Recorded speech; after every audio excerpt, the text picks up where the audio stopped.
So judgement ఏంటంటే ఫలానా కేసులో ఫలానా వ్యక్తిని అరెస్ట్ చేయడం జరిగింది, ఇతడు నేరం చేసినానని చెప్పి తానే స్వయంగా అంగీకరించినందున ఇతనికి 6 నెలల పాటు కఠిన కారాగార శిక్ష విధించడమైనది. ఇది ఫస్ట్ పేరా. రెండో పేరాలో ఫలానా వ్యక్తి ఫలానా కేసులో అరెస్ట్ చేయబడినటువంటి వ్యక్తి శిక్షాకాలానికి మించి జైలు శిక్షను అనుభవించినందున అతన్ని వెంటనే విడుదల చేయలేనిది. ఇది రెండో పేరా.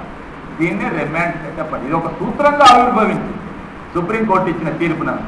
వాస్తవంగా చెప్పాలంటే కేసులో శిక్ష అనుభవించాల్సింది ఎంతకాలం? 6 సంవత్సరాలు. కానీ ఎంతకాలం నుంచి ఉన్నాడు? 5 సంవత్సరాలు. అంటే ప్రభుత్వం వానికి 4.5 సంవత్సరాల బాకీ ఉంది. అది అంతే కదా. శిక్షాకాలానికి మించి జైల్లో ఉంటున్నట్టే ప్రభుత్వం వానికి బాకీ ఉన్నట్లే కదా. సో దీన్ని రిమాండ్ సెటప్ సిద్ధాంతంగా పేర్కొంటాం. ఓకే. తర్వాత టెస్టిమోనియల్ కంపల్షన్, సెల్ఫ్ ఇంక్రిమినేషన్. ఇవి కూడా ఒక వ్యక్తిని నిర్బంధంగా సాక్ష్యాన్ని సేకరించడం కోసం చేసేటటువంటి ప్రయత్నం.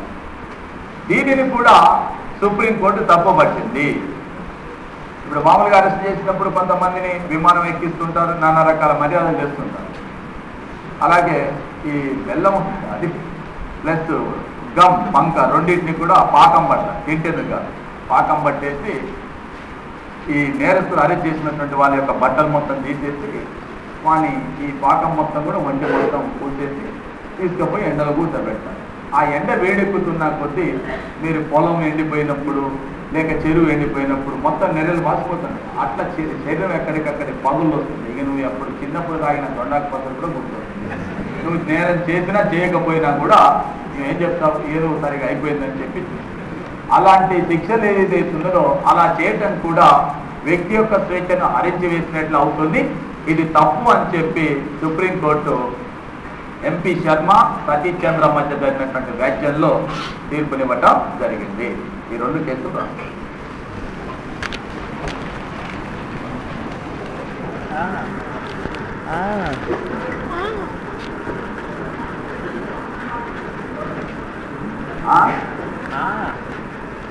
అరెస్ట్ వారెంట్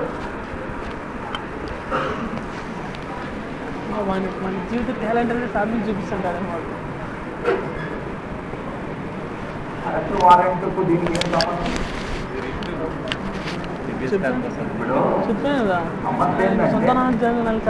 అరెస్ట్కి సంబంధించి కాదు. ఇప్పుడు అరెస్ట్కి సంబంధించింది 22 అది కాదు, ఇది శిక్షకు సంబంధించి. అంటే ఒక వ్యక్తి శిక్ష నువ్వు రిమాండ్ పంపించినావు, ఒక వ్యక్తిని రిమాండ్ 6 నెలలు 8 నెలలు 10 నెలలు ఉన్నాడు. ఆ రిమాండ్లో ఉన్నప్పుడు కోర్టు కేసు విచారణ చేసి శిక్ష విధించి పంపించినాడా, విచారణ జరగక ముందే పంపించినాడా? రిమాండ్లో ఉన్న ఖైదీకి కోర్టు శిక్షించిన ఖైదీకి తేడా ఏంటి? రిమాండ్లో ఉన్న ఖైదీ అంటే ఎవరు? విచారణ. కోర్టు శిక్షిస్తే నేరం రుజువైన తర్వాత శిక్షిస్తున్నాం. నేరం రుజువు కాకముందే వాళ్ళు శిక్షిస్తారు. అర్థమైనా నేను చెప్పాను? శిక్ష విధి నేను ఫస్ట్ చెప్పిన పాయింట్ అది. వ్యక్తిని అరెస్ట్ చేసినావు, వాడు రిమాండ్కి పంపించినావు. అరెస్ట్ చేసి రిమాండ్ పంపించిన తర్వాత వాడి బెయిల్ పిటిషన్ ఎవరు వేయలేదు. బెయిల్ రాకపోతే నువ్వు జైల్లో ఉంటావా, బయటికి వెళ్ళగొడతావు? ఇదే చాలా తీవ్రంగా ఆలోచిస్తున్నారు. బెయిల్ ఇవ్వకపోతే కోర్టులో జైల్లో ఉంటారా, బయటికి వెళ్ళగొడతారంటే జైల్లోనే ఉంటారు. నువ్వు ఎంతకాలం ఉంటావు జైల్లో? ఆ కేసు విచారణ చేసి దానిపైన తీర్పునిచ్చేంత వరకు ఉంచుతున్నాం. భారతదేశ న్యాయ వ్యవస్థ ఎంత తొందరగా కేసులో తీర్పు చెప్తుంది అంటే నిన్న మనం చూసినాం. చాలా తొందర తీర్పులు చెప్తుంది. 1955లో బాబ్రీ మసీద్ రామ జన్మభూమిపై వేసిన కేసు 2010లో తీర్పు చెప్పినారు. వారిని తాత ముత్తాతల తర్వాత కేసు తీర్పు 55 సంవత్సరాల తర్వాత తీర్పు చెప్తే కేసు చేసిన ఎవరు లేరు, చాలా మంది చనిపోయారు. అంటే భారత న్యాయ వ్యవస్థలో కేసుల విచారణ సత్వరం జరుగుతుందా? ఎవరు నేను చెప్పింది కాదు, ఇది జస్టిస్ మలిమంత కమిటీ, భారత సుప్రీంకోర్టు చేత ఏర్పాటు చేసిన కమిటీ చెప్పింది. భారతదేశంలో సత్వర న్యాయ విచారణ జరపడం లేదు అని. ఇంకోటి ఏంటి, 16,000 మంది ఖైదీలు నేను చెప్పింది కాదు కదా, మన్మథ్ కమిటీ చెప్పింది. శిక్షా కాలానికి మించి ఈ 16,000 మంది అన్‌ట్రయల్స్ జైల్లో మగ్గుతున్నారు అంటే నువ్వు విచారణ చేసి శిక్షించడం కారణంగా రిమాండ్లో ఉన్నప్పుడు, రిమాండ్లో ఉన్నప్పుడు అప్పటికి కూడా తేలిందా? తేలి నువ్వు జైల్లో ఉంచినావా? కాదు కదా, రిమాండ్లో ఉంచుతున్నావు. ఎందుకు రిమాండ్లో ఉంచినావంటే ఎవరు బెయిల్ పిడిచింది వేరేది కాబట్టి. అలా నువ్వు ఎంతకాలం ఉంటావు? కేసు విచారణ పూర్తయ్యేంత వరకు ఉంచాల్సి వస్తుంది. మరి కేసు విచారణ పూర్తయ్యేంత వరకు ఉంచాల్సి వస్తుందంటే శిక్షాకాలం మించిన తర్వాత కూడా ఉంచుతావా? శిక్షాకాలానికి మించి ఉంచడం అంటే ఏంటిది? ఆ మేరకు ఆ వ్యక్తి యొక్క స్వేచ్ఛను హరించి వేస్తుందంటే దానికి న్యాయస్థానం కనుగొన్నటువంటి రెమిడియల్ అరెస్ట్ వారెంట్ ఇక్కడ కాదు. రైట్?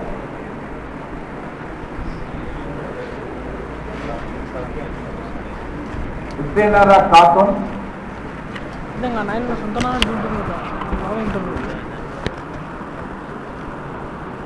ఇచ్చానా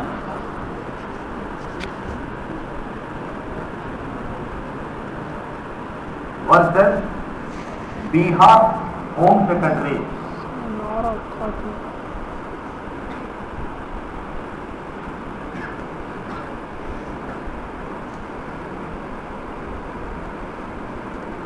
మధ్య జరిగిన వ్యాజ్యాల్లో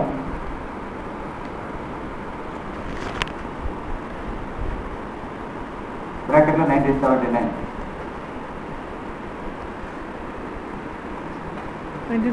భారత సుప్రీంకోర్టు తీర్పునిస్తూ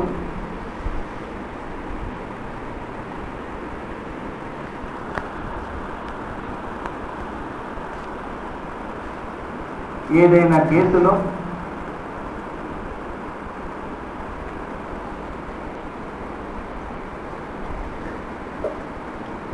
అరెస్టు గావింపబడిన వ్యక్తిని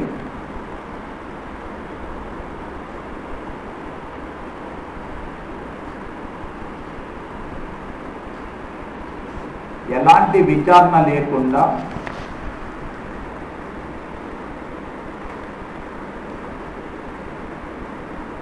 శిక్షా కాలానికి మించి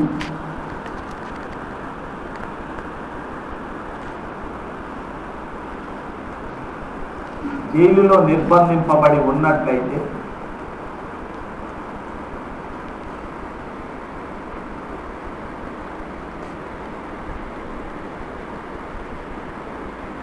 సదరు వ్యక్తిని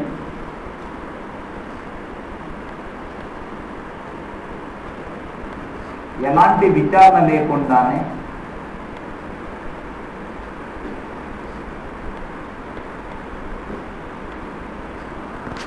విడుదల చేయవచ్చునని, విడుదల చేయాలి.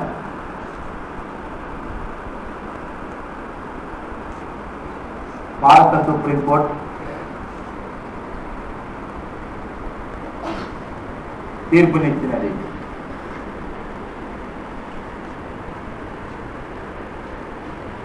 ఈ తీర్పును అనుసరించి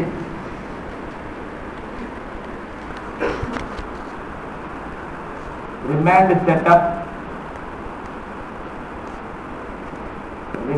సెటప్ అనే సూత్రం ఆవిర్భవించినది.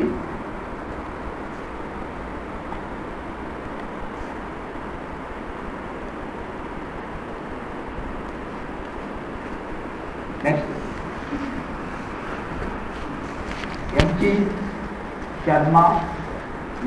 ఎంపీ శర్మ వర్సెస్ సతీష్ చంద్ర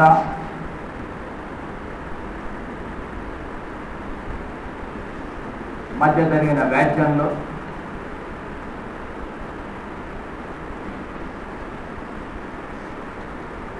భారత సుప్రీంకోర్టు తీర్పునిస్తూ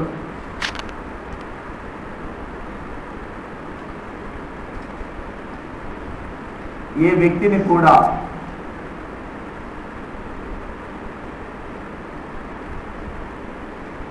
తనకు వ్యతిరేకంగా సాక్ష్యం ఇవ్వాలని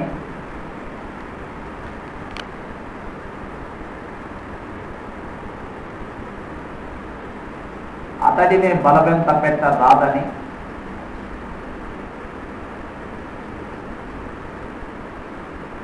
అనగా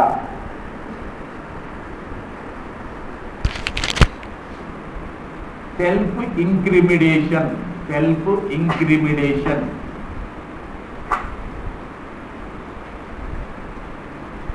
సెల్ఫ్ ఇంక్రిమిడేషన్కు పాల్పడరాదని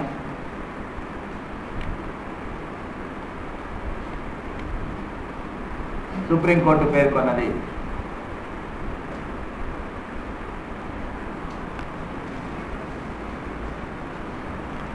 ఓకే,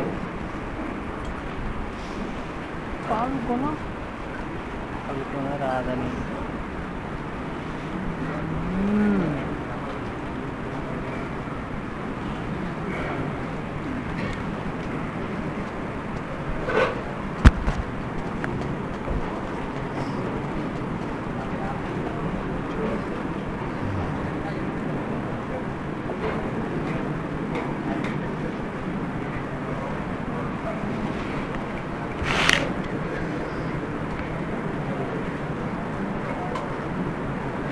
అధికరణ ప్రకారం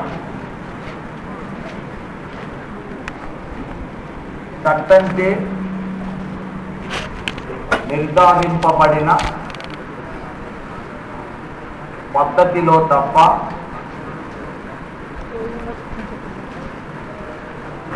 మరే విధంగానూ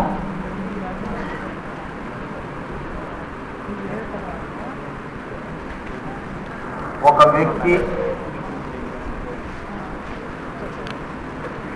స్వేచ్ఛకు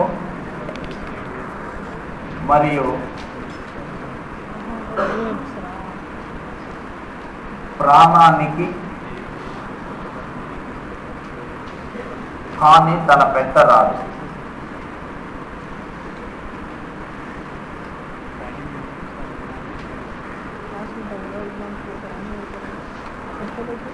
చట్టంచే నిర్ధారింపబడిన పద్ధతిలో తప్ప మరి ఏ విధంగానూ ఒక వ్యక్తి యొక్క స్వేచ్ఛకు కానీ ప్రాణానికి కానీ హాని తలపెట్టరాదు. అంటే చట్టంచే నిర్ధారింపబడిన పద్ధతిలో ఒక వ్యక్తి యొక్క స్వేచ్ఛకు ప్రాణానికి హాని తలపెట్టవచ్చునా? తలపెట్టవచ్చునా అంటే తలపెట్టవచ్చు. చట్టంచే నిర్ధారింపబడిన పద్ధతిలో ఒక వ్యక్తి యొక్క ప్రాణానికి స్వేచ్ఛకు హాని తలపెట్టవచ్చు. చట్టంచే నిర్ధారింపబడిన పద్ధతిలో తలపెట్టవచ్చును, దానికి మించి మరొక రకంగా హాని తలపెట్టరాదు. ఇప్పుడు ఉరిశిక్ష ఉందనుకోండి, మీరు ఇంతకుముందు ఐపీసీలో ఉన్న 302 దేనికి అవకాశం కల్పిస్తుంది? ఉరిశిక్ష. ఇది చట్టం వేసే శిక్ష. చట్టబద్ధంగానే ఒక వ్యక్తి యొక్క ప్రాణాన్ని తీస్తుంది. ఇది చట్టం చేసే హత్య మామూలుగా చెప్పాలంటే. అంటే చట్టం చే నిర్ధారించబడిన పద్ధతిలో ఒక వ్యక్తికి ఉరిశిక్ష విధించవచ్చు. దీంట్లో మనం ఒకసారి చెప్పుకున్నాం కూడా, 302 ప్రకారం ఒక వ్యక్తి మరొక వ్యక్తిని హత్య చేసినట్లయితే, అది ప్రూవ్ అయినట్లయితే సదరు వ్యక్తికి యావజ్జీవ కారాగార శిక్ష కానీ ఉరిశిక్ష కానీ విధించవచ్చు. అయితే ఈ 302 సెక్షన్ ఎక్కడ ఉంది? ఐపీసీలో. ఐపీసీ అంటే ఇది చట్టమా రాజ్యాంగమా? చట్టం, అది రాజ్యాంగం కాదు. ఇది చట్టం మాత్రమే, ఇది రాజ్యాంగం కాదు. ఈ చట్టం వేరు, రాజ్యాంగం వేరు. అయితే భజన్ సింగ్ అనేటటువంటి ఆయన పంజాబ్ రాష్ట్ర ప్రభుత్వానికి భజన్ సింగ్ మధ్య జరిగినటువంటి వ్యాజ్యంలో భారత రాజ్యాంగంలో ఉన్నటువంటి 21వ అధికరణ జీవించే హక్కును గురించి పేర్కొంటున్నది. కానీ ఐపీసీలో ఉన్న 302 మరణశిక్ష గురించి పేర్కొంటున్నది, ఉరిశిక్ష. ఈ ఉరిశిక్ష మరణశిక్షలు అనేవి భారత రాజ్యాంగం ప్రసాదించినటువంటి జీవించే హక్కుకు భంగం కలిగిస్తుంది. కాబట్టి 302ని భారత రాజ్యాంగం నుంచి తొలగించాలి.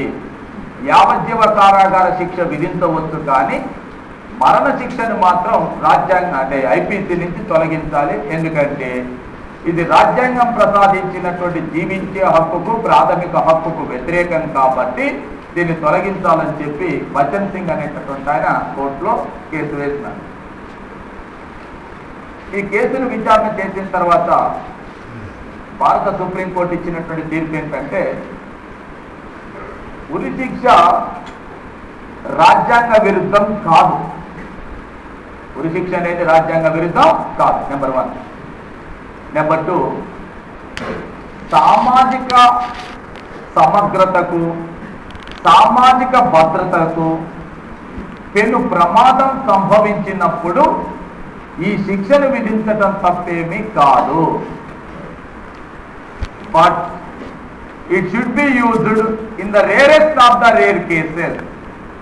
కానీ ఉరి శిక్షను అరుదైన కేసులలో అరుదైనదిగా మాత్రమే విధించాలి. అరుదైన కేసులలో అరుదైనదిగా మాత్రమే, rarest of the rare cases లో మాత్రమే వినియోగించాలని చెప్పి సుప్రీంకోర్టు ఉరి శిక్షను సమర్థించింది. దీని తర్వాత 87కు వచ్చేసరికి Kehar Singh versus union of India మధ్యన ఒక వ్యాజ్యం జరిగింది.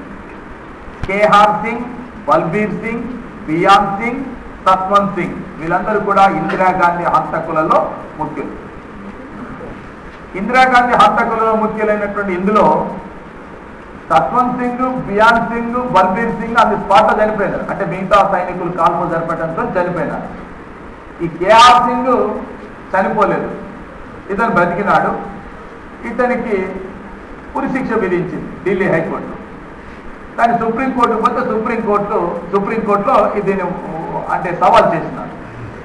ఉరి శిక్ష అనేది సేమ్ బచ్చన్ సింగ్ కేసులో వాదించినట్లుగానే ఇది రాజ్యాంగ విరుద్ధం, లేక దీన్ని రద్దు చేయాలి, ప్రపంచంలో అనేక దేశాలు రద్దు చేసినవి కాబట్టి దీన్ని రద్దు చేయాలి. వాస్తవంగా చెప్పాలంటే ఉరి శిక్ష విషయంలో ప్రపంచంలో అన్ని దేశాల మధ్యన ఒకే అభిప్రాయం లేదు. 88 దేశాలు ఉరి శిక్షను రద్దు చేసినాయి. 88 దేశాలలో ఉరి శిక్షను రద్దు చేసినారు. దీన్ని Amnesty international, human rights watch వీళ్ళంతా వ్యతిరేకిస్తున్నారు. మీరు శిక్షించండి, నేరం చేసిన వాడిని ఎవరు వదిలిపెట్టద్దు, శిక్షించాలి. బట్ ప్రాణం తీసేటటువంటిది ఏదైతే ఉన్నదో అది ఉండకూడదు. ప్రాణం తీయడం అనంటే ఇది ప్రాచీన నీతి. ఆనాడు ఉన్నటువంటి కంటికి కన్ను, పంటికి పన్ను, ప్రాణానికి ప్రాణం అనేటటువంటిది అన్నట్టుగా ఉంటుంది. నువ్వు ప్రాణం పోయగలిగిన శక్తి నీకు లేనప్పుడు తీసేటటువంటి అధికారం కూడా నీకు ఉండకూడదు అనేది ఒక సాధారణ నీతి. వ్యక్తిని శిక్షించాలి, నేరాన్ని శిక్షించాలి, కానీ ప్రాణం తీయటం అనేది కరెక్ట్ కాదు కదా. ఎందుకు అని అంటే శిక్ష అనేది పగ తీర్చుకునే విధంగా ఉండాలనా, లేక శిక్ష అనేది మార్పుకు దోహదపడాలనా? ఇది సమస్య. మరి మార్పుకు దోహదపడాలన్నప్పుడు నువ్వు ఆయన ప్రాణం తీసిన తర్వాత వాడు మారేది ఎక్కడిది? కాబట్టి దీని వ్యతిరేక వాదనలు ఉన్నాయి, సమర్థించే వాళ్ళు కూడా. భారత్, చైనా, అమెరికా ఈ 3 దేశాలు కూడా చాలా స్ట్రాంగ్గా ఉరి శిక్ష ఉండాలని కోరుతున్నారు. చాలా దేశాలు రద్దు చేసింది, ఎవడి అభిప్రాయం అనుకుంటుంది. సో భారతదేశంలో కూడా అలాంటి ప్రయత్నం 2 కేసుల ద్వారా ప్రయత్నం జరిగింది.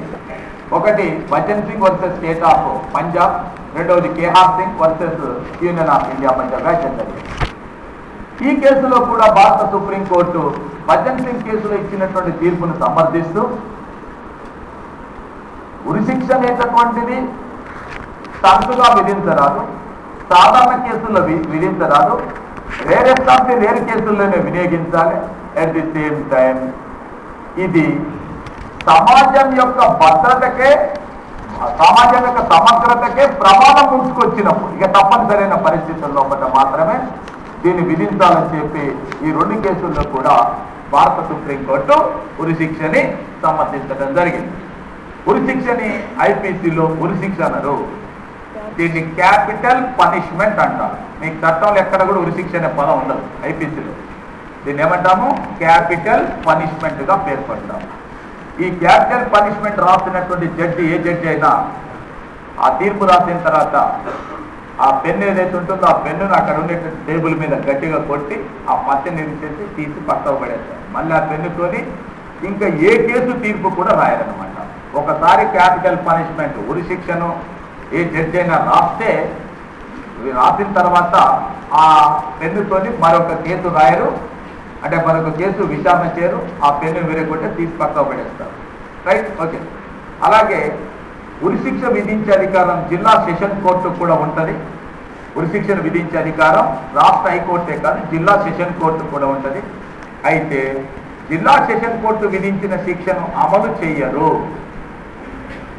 అమలు జరపాలంటే దాన్ని హైకోర్టులో కూడా విచారణ చేసి హైకోర్టు కన్ఫర్మేషన్ ఇస్తే ఓకే జిల్లా సెషన్ కోర్టు ఇచ్చినటువంటి తీర్పు కరెక్టే అని రాష్ట్ర హైకోర్టు కనుక తీర్పు చెప్పితే అప్పుడు మాత్రమే ఆ శిక్షను అమలు పరుస్తారు తప్ప రాష్ట్ర హైకోర్టు కన్ఫర్మేషన్ ఇవ్వకుండా అమలు పరచకూడదు. రైట్, ఇది ఉరి శిక్షకు సంబంధించి. అయితే దీనిపైన ఇంకొక సమస్య వచ్చింది. సమస్య ఏంటంటే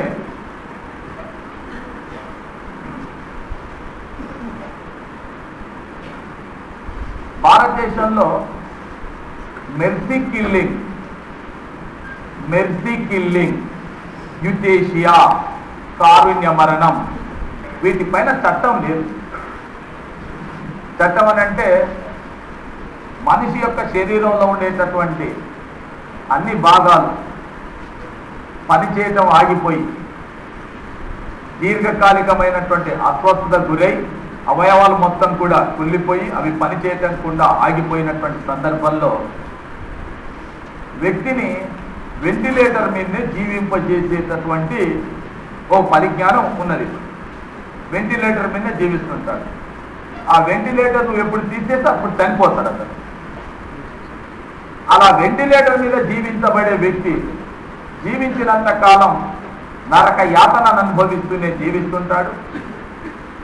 వైద్యానికి అతని అవయవాలు భాగాలు సహకరించవు. నరక యాతన అనుభవిస్తూ జీవిస్తుంటాడు. వాడు నరక యాతన అనుభవించడమే కాకుండా చుట్టుపక్కల కూర్చున్నవాడు ఇంకా నరక యాతన అనుభవిస్తుంటాడు. కాబట్టి అతడు జీవించినంత కాలం ఈ నరకయాతన అనుభవించటం కంటే అతన్ని ప్రశాంతంగానే మరణించనివ్వటం మేలు. కాబట్టి అతనికి ఇచ్చేటటువంటి వెంటిలేటర్ ఏదైతే ఉందో ఆ వెంటిలేటర్ని తీసేయాలి. ఇది శ్రీపాద మారుతి అనేటటువంటి ఆమెకు సంబంధించిన కేసులో పి రతీనా, ఆమె ఫ్రెండ్ ఇవే, P Rathina versus state of Bombay, అంటే మహారాష్ట్రకు మధ్యన వ్యాజ్యం జరిగింది. శ్రీపాద మారుతి అనేటటువంటిదేమో అసలు ముద్దాయి, అంటే ఏమంటారు సారీ పేషెంట్. ఆమె తరపున వాదించినటువంటి వ్యక్తి పి రతీనా. వెళ్తే సుప్రీంకోర్టు ఒక సంచలనాత్మకమైన తీర్పు చెప్పింది. భారత రాజ్యాంగంలో ఉన్న 21వ అధికరణ జీవించే హక్కుని మాత్రమే ప్రసాదిస్తుంది యాక్చువల్గా. కానీ ఇక్కడ సుప్రీంకోర్టు ఏమన్నదంటే right to live is not only fundamental right, even right to die is also a fundamental right అని చెప్పి తీర్పు చెప్పింది. మనిషి జీవించటమే ప్రాథమిక హక్కు కాదు, మరణించటం కూడా ప్రాథమిక హక్కు కిందికే వస్తుందని చెప్పి తీర్పు చెప్పింది. ఆ టైంలో ఆంధ్రప్రదేశ్ హైకోర్టు ముందు కూడా ఇదే కేసు వచ్చింది. జె వెంకటేష్ అనేటటువంటి వాడు చావు బతుకుల మధ్యన ఉన్నప్పుడు ఇక అతను చనిపోతాడు. అతని సహజ మరణానికి వదిలేయాలనుకున్నప్పుడు అతని తల్లి ఆ మరణానికి అనుమతించాలని, మరణించడానికంటే ముందు అతని శరీరంలో ఏమైనా అవయవాలు ఉంటే డొనేట్ చేసేటందుకు కోర్టు అనుమతి ఇవ్వాలని చెప్పి తల్లి జె వెంకటేష్ అనే సంబంధించిన తల్లి రాష్ట్ర హైకోర్టులో పిటిషన్ వేస్తే దీన్ని రాష్ట్ర హైకోర్టు తిరస్కరించింది. భారత రాజ్యాంగం జీవించే హక్కును గురించి మాత్రమే చెప్తుంది తప్ప మరణించడానికంటే ముందు ఇవన్నీ చేయాలని చెప్పడం అనేది లేదు. కాబట్టి మేము అనుమతించమని చెప్పి ఈ టైంలోనే Gyan Kaur versus state of Punjab మధ్యన ఒక వ్యాజ్యం వచ్చింది సుప్రీంకోర్టులో. సుప్రీంకోర్టు పి రతీనా వర్సెస్ మహారాష్ట్రకు మధ్య జరిగిన వ్యాజ్యంలో జీవించే హక్కు మాత్రమే కాదు మరణించేటటువంటి హక్కు కూడా దీంట్లో భాగమే అని చెప్పినటువంటి సుప్రీంకోర్టు జ్ఞాన్ కౌర్ వర్సెస్ పంజాబ్ మధ్య జరిగిన వ్యాజ్యంలో తానిచ్చిన కేసు తీర్పును తానే కొట్టేసుకొని ఇక్కడ చెప్పింది ఏంటంటే భారత రాజ్యాంగంలోని 21వ అధికరణ జీవించే హక్కును మాత్రమే కల్పిస్తుంది, మరణించేటటువంటి హక్కును కల్పించటం లేదు. సూసైడ్ చేసుకోవటం కానీ మరణానికి కావలసినటువంటి అవకాశం కల్పించటం కానీ ఇవన్నీ నేరంగానే పరిగణింపబడుతుంది. జీవించే హక్కులో మరణించే హక్కు లేదు, మరణించే హక్కు ఎట్టి పరిస్థితుల్లో ప్రాథమిక హక్కు కాదు అని చెప్పి రతీనాం కేసులో సుప్రీంకోర్టు తానిచ్చిన తీర్పును తానే కొట్టివేసుకొని జ్ఞాన్ కౌర్ కేసులో పడ్డ ఒక నూతనమైనటువంటి తీర్పును ఇవ్వటం జరిగింది. ఇది భారత రాజ్యాంగం ప్రసాదించేటటువంటి జీవించేటటువంటి హక్కుకు సంబంధించినటువంటి అంశం. ఇక్కడ మీరు ఇంకొక అంశం కూడా దృష్టిలో పెట్టుకోవాలి. భారత రాజ్యాంగంలో భారత రాష్ట్రపతి